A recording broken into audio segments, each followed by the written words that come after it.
دنیا کی سیاست میں چند ایسے چہرے بھی گزرے ہیں جنہوں نے عالمی طاقتوں کے سامنے جھکنے سے صاف انکار کر دیا۔ ان میں سے سب سے نمایاں نام ایران کے سپریم لیڈر شہید آیت اللہ خامنئی کا ہے۔ ایک ایسا شخص جس نے نہ صرف انقلاب ایران کی شمع کو روشن رکھا بلکہ امریکہ جیسے سپر پاور کی آنکھوں میں آنکھیں ڈال کر بات کی۔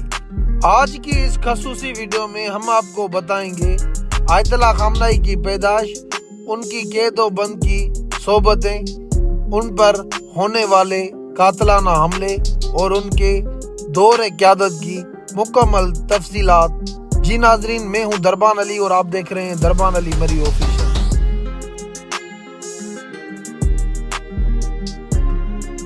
علی خامنئی 19 اپریل 1939 کو ایران کے شہر مشہد کے غریب مگر انتہائی مذہبی گھرانے میں پیدا ہوئے۔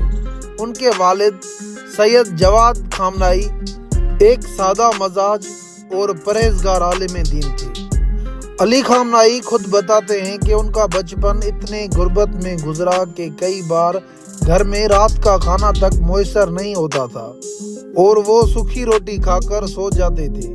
انہوں نے اپنی ابتدائی تعلیم مشہد کے مدرسے سے حاصل کی اور پھر 18 سال کی عمر میں انہوں نے اعلیٰ دینی تعلیم حاصل کرنے کے لیے نجف عراق اور قم ایران جیسے بڑے مراکز کا رخ کیا۔ 1958 میں علی خامنئی کی ملاقات عظیم لیڈر امام خمینی سے ہوئی، جہاں سے ان کی زندگی کا رخ ہی بدل گیا۔ وہ رضا شاہ پہلوی ایران کے ظلم اور امریکی اثر رسوخ کے خلاف اٹھنے والی تحریک کا ہر اول دستہ بن گئے۔ 1963 سے 1978 کے درمیان علی خامنئی کو 6 بار گرفتار کیا گیا۔ رضا شاہ پہلوی کی خفیہ بدنام زمانہ پولیس ساواک نے آیت اللہ خامنئی پر وحشیانہ تشدد کیا، لیکن وہ اپنے نظریات سے پیچھے نہ ہٹے۔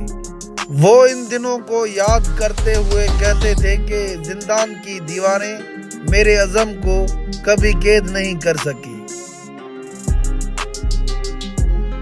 فروری 1979 میں جب اسلامی انقلاب کامیاب ہو گیا اور رضا شاہ پہلوی ملک چھوڑ کر بھاگ گیا تو علی خامنئی کو اہم حکومتی ذمہ داریاں سونپی گئی، لیکن دشمن ان کی جان کے پیچھے ہی پڑ گئے تھے۔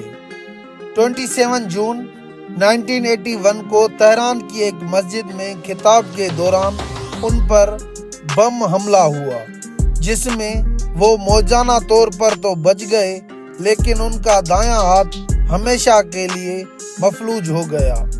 اس حملے نے انہیں عوام کی نظروں میں ایک زندہ شہید بنا دیا۔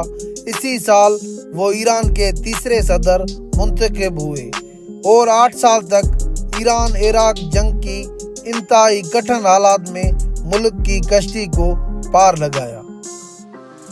1989 میں امام خمینی کی وفات کے بعد ماہرین کی کونسل نے انہیں متفقہ طور پر ایران کا رہبر معظم منتخب کیا۔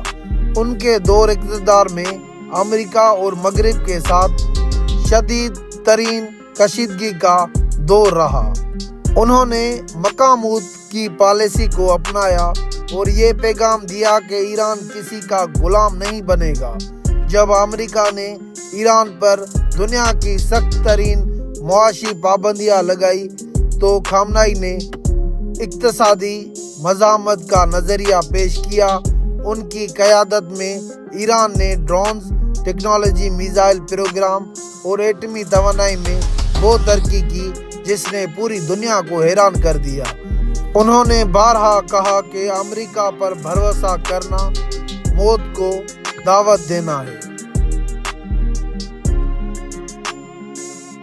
آیت اللہ خامنئی اپنی انتہائی سادہ اور درویشانہ زندگی کے لیے مشہور تھے۔ وہ مرتے دم تک ایران کے ایک عام سے گھر میں رہتے رہے اور ان کی زیر استعمال اشیاء انتہائی معمولی ہوتی تھی۔ ان کی سیاست کا مرکز مظلوموں کی حمایت تھی، چاہے فلسطین کا مسئلہ ہو یا لبنان کی جنگ ہو یا یمن کے حالات۔